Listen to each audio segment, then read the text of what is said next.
ತಿದ್ದಿ ಬರೆಯಲು ಕತ್ತಲೆಯಿಂದ ಬಂತ ನಮ್ಮ ಕೈಯ ಹಿಡಿಯುತ್ತಾ ಕರೆದೊಯ್ದ ಬೆಳಕು ತೋರಲು ಭಯವಾಗಿ ಗದರೋದು ನಮ್ಮ ಬೆಳೆಸಲು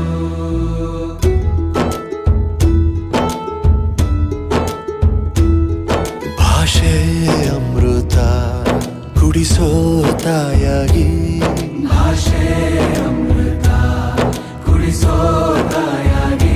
ಭವಿಷ್ಯ ಬರೆವಂತ ತಂದೇನೋ ಆಗಿ ಬರೆವಂತ ತಂದೇನೂ ಆಗಿ ಚಂದದ ಜೀವನನ ನೀಡಿರೋ ಗುರುಗಳು ನಮ್ಮ ಗುರುಗಳು